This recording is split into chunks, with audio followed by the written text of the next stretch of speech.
کہا اللہ کے نبی صلی اللہ علیہ وسلم نے وعید ہے اس شخص کے لیے، خرابی ہے اس شخص کے لیے، اللہ تعالیٰ کی طرف سے وعید ہے اس شخص کے لیے جو قرآن کریم کی اس آیت کو سنے اور سننے کے بعد میں اس پر غور و تدبر نہ کرے، اس پر سوچ بچار نہ کرے۔ کون سی ہے وہ آیت؟ الحمدللہ رب العالمین والصلاة والسلام علی رسولہ الامین وآلہ وصحابہ اجمعین۔ فاعوذ باللہ من الشیطان الرجیم۔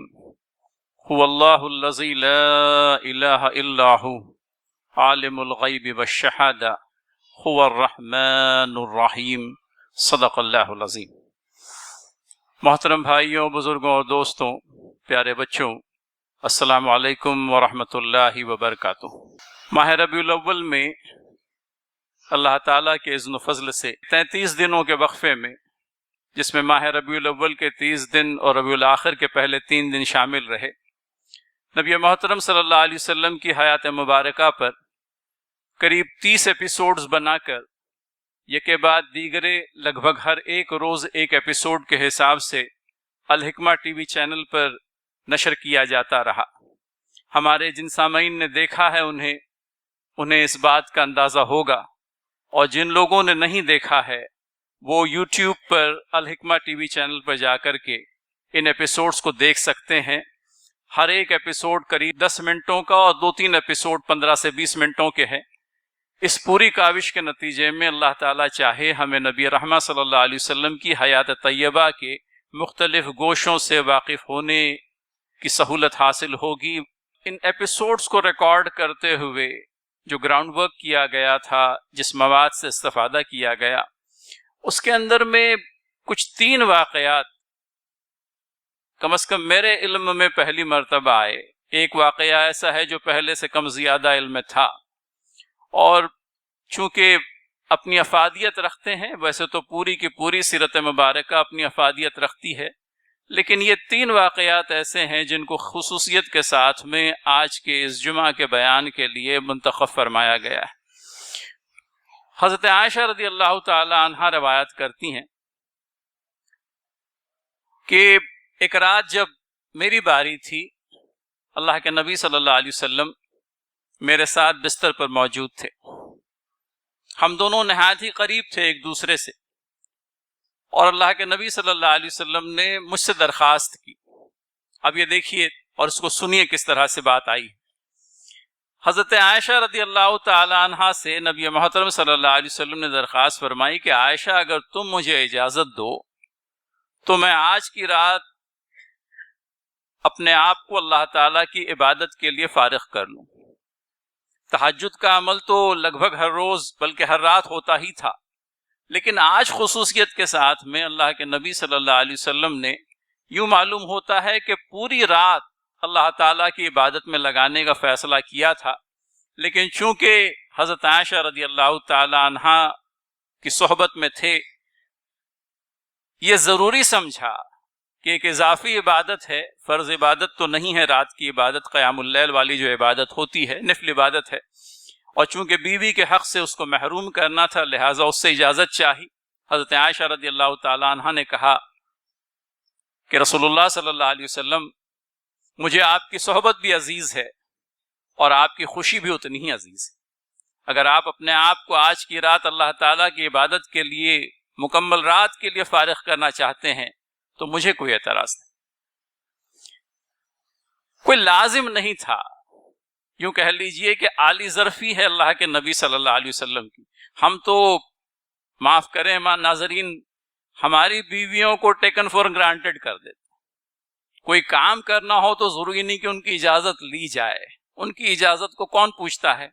ہمارے من مانی کرنے کی جو عادت خراب ہم کو پڑی ہوئی ہے، بشمول میرے، ہم لوگ کرتے ہی رہتے ہیں، لیکن نبی محترم صلی اللہ علیہ وسلم کے اسوہ حسنہ سے ہم کو سیکھنا چاہیے کہ ایک نفل عبادت کے لیے اللہ کے نبی صلی اللہ علیہ وسلم نے، چونکہ حضرت عائشہ رضی اللہ تعالی عنہا کی باری تھی، رات آپ کو ان کی صحبت میں گزارنا تھا، اللہ کے نبی صلی اللہ علیہ وسلم نے اجازت چاہی۔ بہرحال اجازت ہوئی، نبی محترم صلی اللہ علیہ وسلم نماز کے لیے کھڑے ہو گئے۔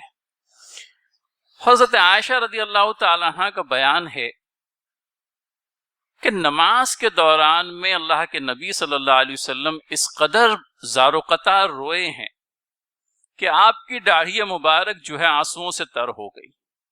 اتنا ہی نہیں، سجدے کی جو جگہ ہے وہ جگہ بھی مسلسل رونے کے نتیجے میں آنسوؤں سے تر ہو گئی۔ حضرت عائشہ رضی اللہ تعالیٰ عنہ کہتی ہے کہ راتوں کو اللہ کے نبی صلی اللہ علیہ وسلم کا اللہ تعالیٰ کے حضور گریہ وزاری کرنا، اللہ تعالیٰ کے حضور رونا، یہ کوئی نیا تجربہ نہیں تھا میرے لیے، لیکن آج کی رات جو کیفیت میں نے دیکھی وہ اپنے آپ میں ایک بالکل غیر معمولی قسم کی کیفیت تھی۔ میں نے اللہ کے نبی صلی اللہ علیہ وسلم کو راتوں کے قیام کے دوران اس قدر گریہ وزاری کرتے ہوئے پہلے کبھی نہیں دیکھا، اور مجھے ایک طرح سے خوف محسوس ہونے لگا کہ آخر کیا بات ہوئی ہے، ایسا کون سا غیر معمولی واقعہ پیش آیا ہے کہ نبی محترم صلی اللہ علیہ وسلم نے آج رات کے قیام میں اس قدر گریہ وزاری کی۔ نماز سے جب اللہ کے نبی صلی اللہ علیہ وسلم فارغ ہوئے تو پوچھ بیٹھی اللہ کے نبی صلی اللہ علیہ وسلم سے کہ یا رسول اللہ صلی اللہ علیہ وسلم آخر کیا بات ہوئی؟ نماز میں آپ کی گریہ وزاری ہم نے دیکھی ہے، لیکن آج جو کیفیت تھی وہ بالکل ہی غیر معمولی تھی۔ اللہ کے نبی صلی اللہ علیہ وسلم نے حضرت عائشہ رضی اللہ تعالی عنہا سے جو بات کہی، سامعین اس کو غور سے سنیں۔ کہا اللہ کے نبی صلی اللہ علیہ وسلم نے، وعید ہے اس شخص کے لیے، خرابی ہے اس شخص کے لیے، اللہ تعالیٰ کی طرف سے وعید ہے اس شخص کے لیے جو قرآن کریم کی اس آیت کو سنے، جس کی تلاوت میں آپ کے پاس کروں گا ابھی، اور سننے کے بعد میں اس پر غور و تدبر نہ کرے، اس پر سوچ بچار نہ کرے، اس کے بارے میں کوئی سوچ و فکر نہ کرے۔ کون سی ہے وہ آیت؟ سورہ البقرہ کی آیت نمبر 164۔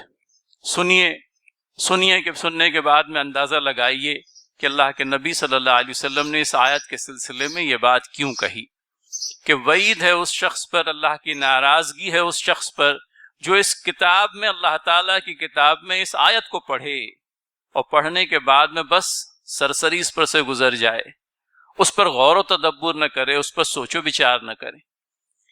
ارشاد باری تعالیٰ ہے، اعوذ باللہ من الشیطان الرجیم، ان فی خلق السماوات والارض واختلاف اللیل والنہار والفلک التی تجری فی البحر بما ينفع الناس وما انزل اللہ من السماء من ماء فحیا به الارض بعد موتها وبث فیها من کل دابة وتصریف الریاح والسحاب المسخر بین السماء والارض لآیات لقوم یعقلون۔ ترجمہ سنیں اور غور کریں اس پر۔ ان فی خلق السماوات والارض، آسمانوں اور زمین کی تخلیق میں، آسمانوں اور زمین کے بنانے میں، واختلاف اللیل والنہار، اور دن اور رات کے یکے بعد دیگرے پہم آنے میں، اور ان کشتیوں میں جو انسانوں کی نفع رسانی کا سامان لے کر سمندروں کے اندر میں چلتی ہیں، اور آسمان سے اللہ تعالیٰ جو پانی زمین پر برساتا ہے، اس پانی میں جس کے ذریعے سے مردہ زمین کو وہ اثر نو زندہ کرتا ہے، اور پھر اسی نظام کی بدولت زمین پر ہمارے فائدے کے لیے ہر طرح کی جاندار پھیلا دیتا ہے۔ ہواؤں کے چلنے میں، ان بادلوں میں جن کو اللہ تعالیٰ نے زمین اور آسمانوں کے درمیان میں مسخر کر رکھا ہے، لآیات لقوم یعقلون، عقل والوں کے لیے بہت سی نشانیاں موجود ہیں۔ یہ وہ آیت ہے سورہ البقرہ کی آیت نمبر 164۔ کیا ہے کل ملا کر کے اس پورے نظام کائنات کا نقشہ کھینچا ہے کہ نہیں، اور کس بات پر دلالت کرتی ہے آیت؟ آپ دیکھتے ہیں اس پورے نظام کو، اس پورے نظام کے اندر میں جو یکسانیت پائی جاتی ہے، اس یکسانیت کو کیا آپ اس نتیجے پر نہیں پہنچتے کہ اس کارخانے کل کو چلانے والا مالک کل صرف اور صرف اللہ وحدہ لا شریک ہے؟ بہت سارے خدا اگر ہوتے تو کیا اس کائنات کے اندر میں یہ یکرنگی، یہ یونیفارمٹی ہم لوگوں کو دیکھنے کے لیے ملتی؟ کبھی کسی خدا کا دل چاہتا کہ سورج کو مشرق سے نکالے، کوئی اور خدا چاہتا مغرب سے نکالے، لیکن ایسا نہیں ہوتا ہے۔ اس کائنات کے اندر میں جو یکسانیت پائی جاتی ہے، جو یونیفارمٹی پائی جاتی ہے، اس کائنات کے اندر میں اللہ تعالیٰ نے انسانوں کی نفع رسانی کا جو بھرپور سامان کر رکھا ہے، اللہ تعالیٰ کی رحیمیت پر، رحمانیت پر، اس کی وحدانیت پر اپنے آپ میں ایک زبردست دلیل ہے۔ اور اللہ کے نبی صلی اللہ علیہ وسلم نے جب یہ بات کہی کہ وعید ہے اس شخص کے لیے، اللہ تعالیٰ کی ناراضگی ہے اس شخص کے لیے جو اس آیت کو پڑھے لیکن پڑھنے کے بعد میں اس پہ غور و تدبر نہ کرے، اس پہ سوچ و بچار نہ کرے۔ تو حضرات ناظرین، اللہ کے نبی صلی اللہ علیہ وسلم کے اس واقعے کو حضرت عائشہ رضی اللہ تعالی عنہا نے اپنے آپ میں غیر معمولی واقعہ بتائے۔ تو کتاب اللہ کو پڑھیں اور نہ صرف پڑھ کر کے گزر جائیں۔ امید کرتا ہوں سورہ البقرہ کی آیت نمبر 164 دن کے کسی وقت میں یا رات کے کسی وقفے میں پڑھی جائے گی، اور اس آیت کے ترجمے کو ایک مرتبہ پھر سنا جائے گا، اس پر غور کیا جائے گا اور سمجھا جائے گا کہ اللہ کے نبی صلی اللہ علیہ وسلم نے کیوں یہ بات کہی، کیوں وعید سنائی اس شخص کو جو آیت کو پڑھے اور پڑھنے کے بعد میں اس پہ سوچ و بچار نہ کرے۔ پھر اللہ کے نبی صلی اللہ علیہ وسلم سے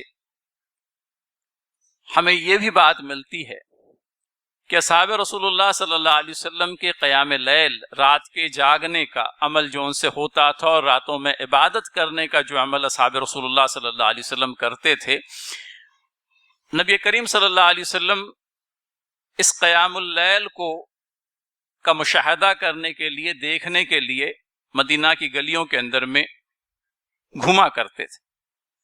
اصحاب رسول اللہ صلی اللہ علیہ وسلم کی زبانی تلاوت کلام مبارکہ سننا بھی آپ کا مقصود ہوتا۔ بڑی اچھی قرأت کرنے والے تھے ہمارے اصحاب رضی اللہ تعالی عنہم اجمعین، ابو موسیٰ اشعری، ابن مسعود رضی اللہ تعالی عنہ، اور بھی کئی ایک۔ تو جب یہ قیام لیل جو اصحاب رضی اللہ تعالی عنہم کے ذریعے سے ہوتا تھا، اس کا معائنہ کرنے کے لیے، اس کا مشاہدہ کرنے کے لیے، یوں کہہ لیجئے کہ سننے کے لیے نکلتے مدینہ کی گلیوں میں۔ گزر ہوا ایک رات حضرت ابوبکر صدیق اور حضرت عمر رضی اللہ تعالی عنہم کے ساتھ میں حضرت عبداللہ بن مسعود رضی اللہ تعالی عنہ کے گھر سے۔ ابن مسعود رضی اللہ تعالی عنہ مدینہ کے خوش الحان قاریوں میں سے ایک تھے، اور نبی کریم صلی اللہ علیہ وسلم خصوصیت کے ساتھ میں جن اصحاب سے قرآن کریم سنتے، ان میں سے حضرت عبداللہ بن مسعود رضی اللہ تعالیٰ عنہ ایک تھے۔ عبداللہ بن مسعود رضی اللہ تعالیٰ عنہ کے تعلق سے وہ مشہور عام بات ہم کو یاد رہے۔ ایک بار اللہ کے نبی صلی اللہ علیہ وسلم نے فرمائش کی تھی کہ قرآن سناؤ۔ عبداللہ بن مسعود معذور ہوئے، کہنے لگے کہ یا رسول اللہ صلی اللہ علیہ وسلم، میں آپ کو قرآن سناؤں جبکہ قرآن تو آپ پر نازل ہوتا ہے؟ کہا نہیں، میں تم سے قرآن سننا چاہتا ہوں۔ اور پھر جب تلاوت قرآنی شروع ہوئی سورہ نساء کی وہ آیت، کیا ہوگا اس وقت جب ہم دنیا کی تمام تر امتوں میں سے ایک شخص کو گواہ کی حیثیت سے کھڑا کریں گے، اور اے نبی محترم صلی اللہ علیہ وسلم، آپ کو دنیا کے تمام تر منکرین پر، مشرکین پر گواہ کی حیثیت سے کھڑا کر دیں۔ اللہ کے نبی صلی اللہ علیہ وسلم کو وہ زبردست احساس جواب دہی لاحق ہوتا ہے اس آیت کو سننے کے بعد میں۔ آپ کی آنکھیں اشکبار ہو جاتی ہے۔ آپ عبداللہ بن مسعود رضی اللہ تعالیٰ عنہ کو ہاتھ سے اشارہ کرتے ہیں کہ اب بس کرو، کہ اب قوت برداشت نہیں رہی۔ یہی عبداللہ بن مسعود رضی اللہ تعالیٰ عنہ کے گھر سے گزر ہوا اللہ کے نبی صلی اللہ علیہ وسلم کا آیات قرآنی پڑھی جا رہی تھی۔ نبی محترم صلی اللہ علیہ وسلم ہماتن گوش ہو گئے، سننے لگے کھڑے ہو کر۔ گھر کے باہر آپ اور آپ کے دونوں رفقائے کار ابو بکر صدیق رضی اللہ تعالی عنہ اور عمر بن خطاب رضی اللہ عنہ، تینوں لوگ موجود ہیں۔ اندر سے قرآن کی تلاوت ہو رہی ہے، نبی محترم صلی اللہ علیہ وسلم ہماتن گوش سن رہے ہیں۔ نماز ختم ہوتی ہے اور عبداللہ بن مسعود دعا کے لیے ہاتھ اٹھاتے ہیں، اور جب دعا ہونے لگتی ہے اللہ کے نبی صلی اللہ علیہ وسلم کہتے ہیں سل تعاتا سل تعاتا، مانگو دیا جائے گا، مانگو دیا جائے گا۔ گویا کہ خوشخبری اللہ کے نبی صلی اللہ علیہ وسلم کی طرف سے، ابن مسعود تمہاری دعا قبول ہوگی، تم مانگو اللہ تعالیٰ تم کو عنایت کرے گا۔ اور ابن مسعود نے کیا دعا مانگی؟ اے باری تعالیٰ میں تجھ سے اس ایمان کا طلبگار ہوں جس سے کبھی محروم نہ کیا جاؤں۔ وہ ہماری اور آپ کی طرح دنیا کم ہی مانگتے تھے، ہم دنیا مانگنے سے نہیں تھکتے۔ بچوں کے امتحانات آ گئے تو لوگوں سے گزارش کرتے ہیں کہ بھیا میرے بچے کا امتحان ہے، وہ امتحان میں اچھے نمبروں سے کامیاب ہو جائے، آپ دعا کریں، مانگیں اس سے۔ اللہ تعالیٰ دنیا مانگنے سے نہیں روکتا، لیکن ان اصحاب کا معمول دیکھیے وہ کیا مانگتے تھے۔ ہم نے اس دنیا کی تمام تر نعمتوں کو ہی اپنے لیے سب کچھ سمجھ لیا اور اس اخروی نعمت کی ہم نے قدر کم ہی کی۔ عبداللہ بن مسعود نے اللہ تعالیٰ سے مانگا، سل تعطا، مانگو ابن مسعود، اللہ تعالیٰ عنایت کرے گا، مجھے وہ ایمان عطا کر جس سے کبھی محروم نہ کیا جاؤں۔ وہ جانتے تھے اس دولت کی قدر و قیمت کو، وہ جانتے تھے ایمان کی دولت کی عظمت کو۔ انہوں نے اللہ تعالیٰ سے ایمان کی افزونی مانگی، کہا کہ باری تعالیٰ مجھے وہ ایمان عنایت کر جس سے میں کبھی محروم نہ کیا جاؤں، مجھے وہ نعمتیں عنایت کر جن کا سلسلہ کبھی منقطع نہ ہو، اور مجھے جنت الفردوس کے اونچے باغات میں نبی محترم صلی اللہ علیہ وسلم کی رفاقت نصیب کر، مجھے جنت الفردوس کے اونچے باغات میں نبی محترم صلی اللہ علیہ وسلم کی رفاقت نصیب کر۔ مانگیں اللہ تعالیٰ سے۔ آمین کہا نبی محترم صلی اللہ علیہ وسلم نے جو گھر کے باہر موجود تھے۔ عمر رضی اللہ تعالیٰ عنہ نے اور ابو بکر نے دونوں نے ان باتوں کو سنا، اور عمر رضی اللہ تعالیٰ عنہ نے کہا کہ کل پہلی فرصت میں جا کر میں ابن مسعود رضی اللہ تعالیٰ عنہ کو یہ خوشخبری دوں گا کہ اللہ کے نبی صلی اللہ علیہ وسلم نے تمہاری دعا پر آمین بھی کہا، اور تمہاری دعا کے شروعات میں یہ بھی بات کہی تھی ابن مسعود مانگو دیا جائے گا۔ حضرت عمر رضی اللہ تعالیٰ عنہ پہنچتے ہیں ابن مسعود کے پاس میں۔ کل رات جو واقعہ پیش آیا تھا اس کا بیان شروع ہی کرتے ہیں کہ ابن مسعود رضی اللہ تعالیٰ عنہ کہتے ہیں کہ تم سے پہلے ابو بکر نے آ کر مجھے یہ بات بتا دی۔ حضرت عمر کہتے ہیں کوئی تو خیر ایسا ہوتا جس میں ابو بکر صدیق سے سبقت کر لیتا۔ ہمیشہ خواہش رہی اصحاب رسول اللہ صلی اللہ علیہ وسلم کے اندر میں کہ خیر کے کاموں میں ایک دوسرے سے آگے بڑھیں، لیکن صدیق اکبر رضی اللہ تعالیٰ عنہ کا مقام اپنے آپ میں بڑا پر امتیاز تھا۔ ان سے آگے بڑھنے کی خواہش عمر رضی اللہ تعالیٰ عنہ کو رہی۔ اب بھی چاہا تھا کہ میں جا کر کے ابن مسعود کو یہ خوشخبری دوں، لیکن یہ خوشخبری پہلے ہی دی جا چکی تھی۔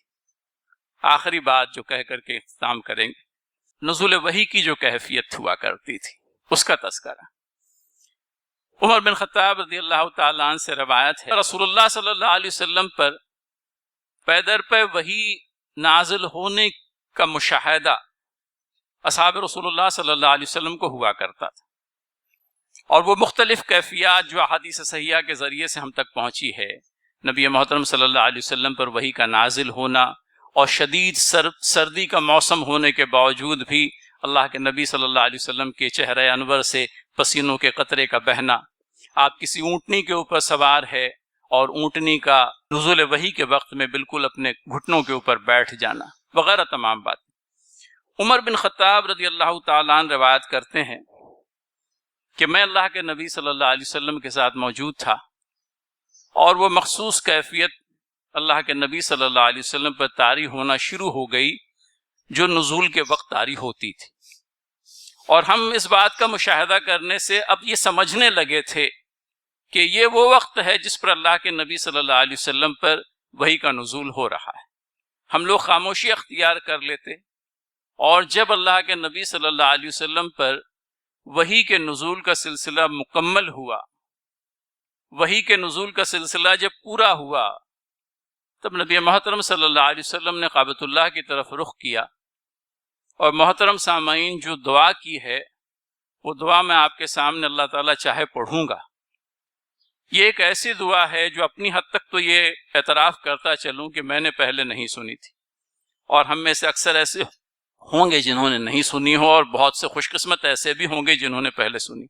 نبی محترم صلی اللہ علیہ وسلم پر نزول وحی کا سلسلہ پورا ہوا، اس وقت جو وحی نازل ہو رہی تھی وہ پوری کی پوری نازل ہوئی، اور پھر اللہ کے نبی صلی اللہ علیہ وسلم نے کعبۃ اللہ کی طرف رخ کر کے دعا کی، اللہم زدنا ولا تنقصنا۔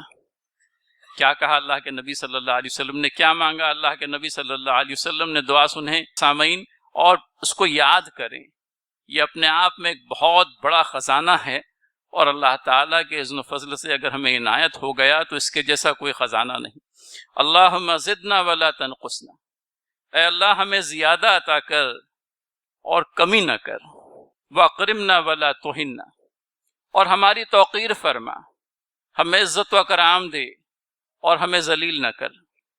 پھر رسالت میں آپ صلی اللہ علیہ وسلم نے کہا وآتنا ولا تحرمنا، اور ہمیں انعام و کرام سے نواز اور ہمیں محروم نہ کر، وآثرنا ولا تؤثر علینا، اور یہ بھی کہ ہمیں منتخب فرما، ہمیں ترجیح دے اور دنیا والوں کو ہم پر منتخب نہ فرما۔ جس کار خیر کے لیے تو نے ہمیں چن لیا ہے، اس کار خیر کے لیے تو ہمیشہ ہمیشہ کے لیے ہمیں منتخب فرما، ہمیں معزول کر کے دوسروں کو ہمارے مقابلے میں منتخب نہ فرما۔ اور آخر میں کہا واردنا وارد عنا، اور ہمیں راضی کر اور ہم سے راضی ہو۔ تو یہ دعا حضرات سامعین اس کو یاد کریں۔ ترجمہ بیان کرنے میں اس دعا کے اندر میں جو یہ ہے، یوں کہہ لیجئے کہ اس دعا کے پڑھنے کا جو لطف ہے وہ آنے سے رہ گیا۔ میں عربی متن ایک مرتبہ پھر آپ کے لیے دہرا دوں، اللہم زدنا ولا تنقصنا، واکرمنا ولا تہنا، وآتنا ولا تحرمنا، وآثرنا ولا تؤثر علینا، وأرضنا وأرض عنا۔ آمین یا رب العالمین۔ وصلی اللہ تعالی وعلی آل محمد وآلہ وصحبہ اجمعین، وآخر الدعوانا ان الحمد للہ رب العالمین۔